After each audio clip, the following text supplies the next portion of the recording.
Hi, this is Joseph with Engadget, and I have with me here the Samsung Captivate Glide. AT&T first announced this QWERTY slider back at CTIA in October, and we're basically looking at a mid-range Android device running 2.3.5 Gingerbread.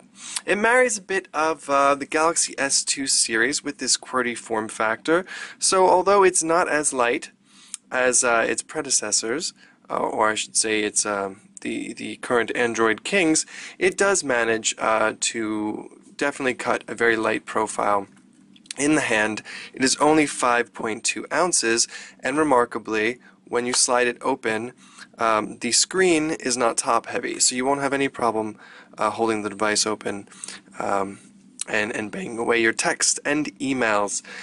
What you're looking at here is a 4-inch Super AMOLED screen with a resolution of 800 by 480.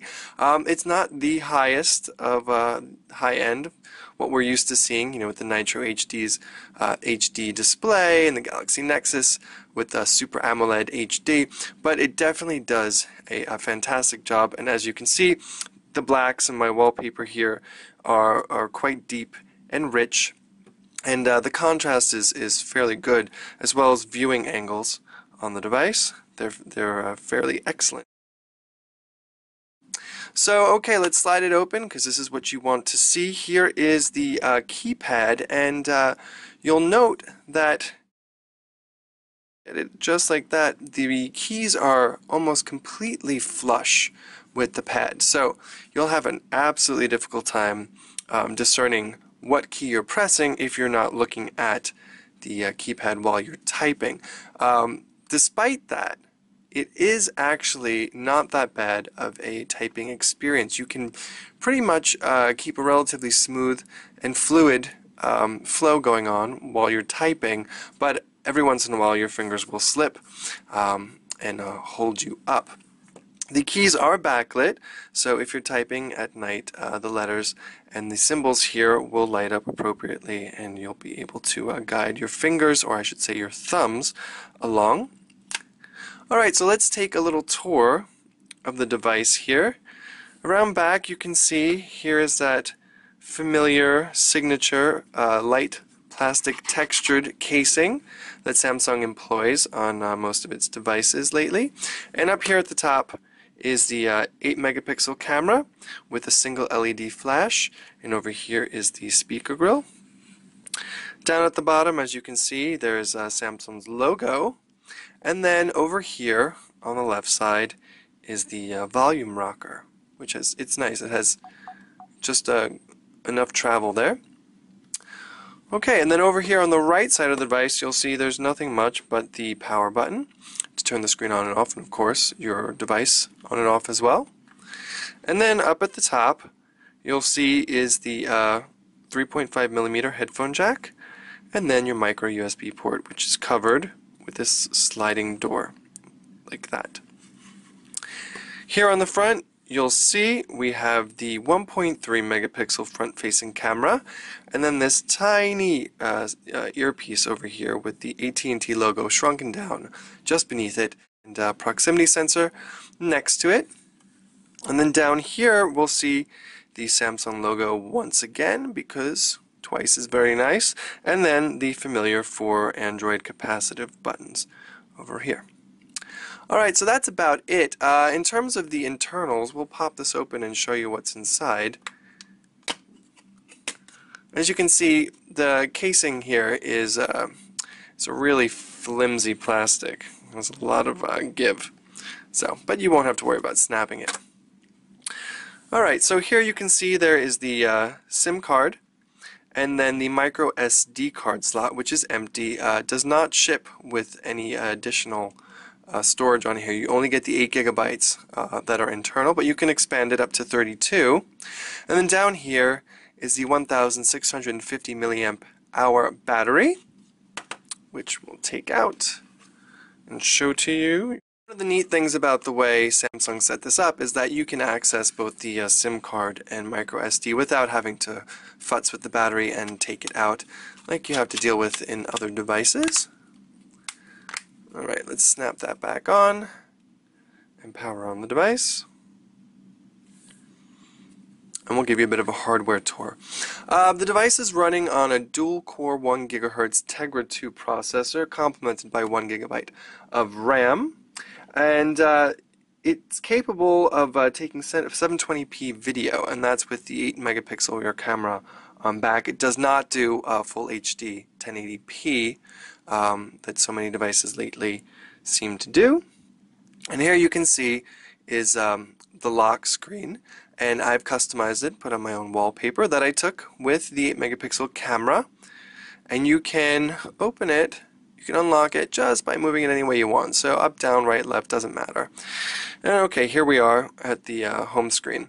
When you take it out of the box, it will have 7 home screens pre-installed, but I've gone ahead and deleted that because I don't have that much need for all those home screens. And you can just do that by pinching, and then you get your home screens, and then you can just highlight and drag to the garbage. By now you know if you long press on the screens, you'll bring up this screen preview, and then you can access your widgets, your shortcuts, your folders, wallpapers, and set what you deem appropriate onto the screen. And then down here at the bottom is the fixed dock, which you cannot swap out like you can on the LG Nitro HD. Here you're just going to get phone messaging, web, and applications. One of the really nice things about how Samsung's optimized its software, its UX, which is TouchWiz, with Android, is that you'll see it's such a smooth experience when you travel between screens. There's no lag, there's no stuttering. If we press on the applications button here, look at the transition. It's a nice smooth transition. Comes up almost instantly. And then you just swipe left to right in a continuous loop. Same with the home screens. It goes into a continuous loop. Alright, so you're probably wondering about bloatware, and there are about 15 apps that come pre-installed on the device. A fair share of AT&T branded apps, as well as third-party apps like Amazon Kindle, Facebook, Quick Office, some of which are uninstallable, not all, so you'll have to try your luck and see what you can take off of the device, but it was not at all offensive, and we definitely enjoy this growing trend of removable bloatware. So kudos to AT&T for allowing that on the Captivate Glide. Okay, so let's take you into the camera app so you can see the camera software. And here you can see it's pretty standard, it's nothing fancy. Go into settings and show you. Alright, so you can change your exposure, you have the timer, you have effects on here, you can set the resolution to whatever you feel like. We have it set at 8 megapixel, but you can take it all the way down here to 0.3 megapixels. You can set the ISO, white balance, and whatnot. And there are also, I believe, if we can bring this up, some scene modes on here. It's portrait, landscape, night, sports, indoor, sunset, candlelight, and whatnot. And then if you just toggle here, you go straight into record mode. And like we said before, this device only does 720p, so you won't be able to get the full extent of HD that you're probably used to. But 1280 by 720 should suffice. So that's pretty much it. If you've played with Gingerbread before, or a Samsung device that has TouchWiz, you know what to expect, and it's definitely a nice fluid experience. We'll go here into the web browser and show you what happens when we go and load a full desktop page, such as in Gadget's own site. Where we are inside the building, signal penetration is definitely weak, and it's hit or miss. But if you have a strong HSPA plus signal, which this phone runs along the 21 megabit per second HSPA plus network on AT&T, which is just a step down from LTE, web pages will load in just under 15 seconds, sometimes even faster. If you default to HSPA, you'll have a bit more of a wait time. So you can see here, it finally got a signal. So let's go ahead and see if we can bring up one of the greatest sites in the world, Engadget.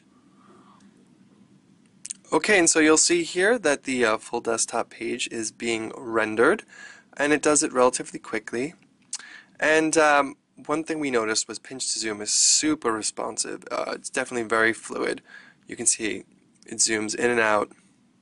You can still read all the text, and we rarely saw any instances of checkerboarding. If the page was still loading, you can see it shows up, but once the page is done, you'll have no problem with that. So that's about it for what you can expect. It's definitely a solid handset. We didn't have any problems aside from the keypad that is just a bit too flush. Samsung could have done with adding a bit of texture or raising the keys here. If you're dedicated to having a physical keyboard to bang out all of your messages, your emails and texts and tweets, then this is definitely a handset that's a viable option for you. However, considering its price, it's $150 on a 2-year contract at AT&T.